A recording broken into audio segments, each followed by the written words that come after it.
labas niya alas 6, ang gawain alas 9. Kung bakit ko binabanggit mga kapatid? Amen.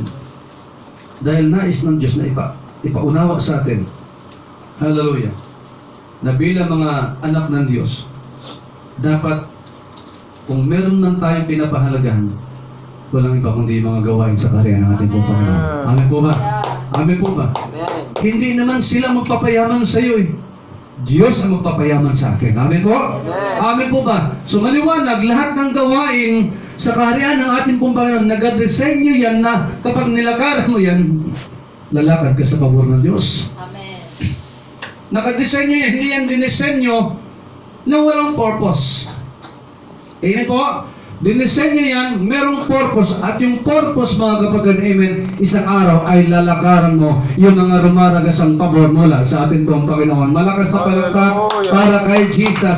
Rumaragasang pabor! Amen. Hallelujah. Ngayong 2024, deklara mo na sa sarili mo, magtatagumpay ako ngayong 2024. Amen. Lalakad ako sa pabor ng Panginoon ngayong 2024. Hindi pa matapos, hindi dating yung anniversary. Hallelujah, magkakaroon na ako ng sariling negosyo, magkaroon ako ng sariling bahay, magkaroon ng sariling simbahan, magkaroon ako ng savings sa bangko. Bakit? Lalakad ka na sa pabor ng ating pong Panginoon. Tama po ba? Amen po ba? Yung mga pagpapala, north, east, west, south nang gagaling. Bakit? Amen.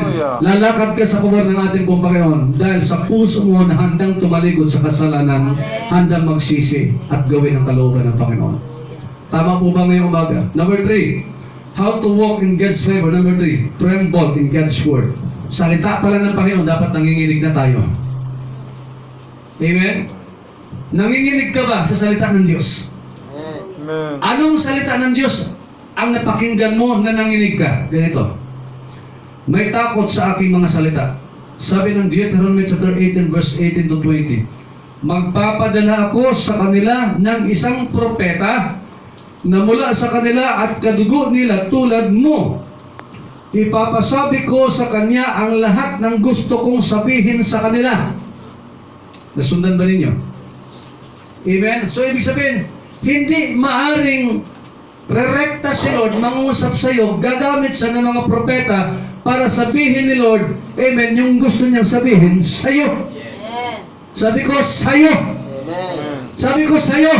Yes. So, ibig sabihin, hindi ako nagsasalita, amen, yung salita ng Diyos, ang pakikinggan mo, dahil ang Diyos ay nangungusap sa buhay mo sa pamamagitan ng mga propeta, mga ngaral, pastor, lingkod ng ating pong Panginoon para makarating sa iyo lahat ng mga bagay na nais na maiparating ng Panginoon sa buhay mo. Amen. Palapakan natin ang ating pong Panginoon.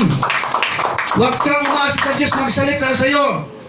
Gagamit ang Diyos ng mga pastor, lingkod ng Panginoon, para sabihin sa iyo, humayo ka, nangaral ka, mag-Bible study ka, manalangin ka araw-araw, pumunta ka sa mga konferensya, gawin mo yung kalooban ng ating pong Panginoon, gawin mo yung gusto ng Diyos, lumakad ka sa pabor ng ating pong Panginoon. Hallelujah.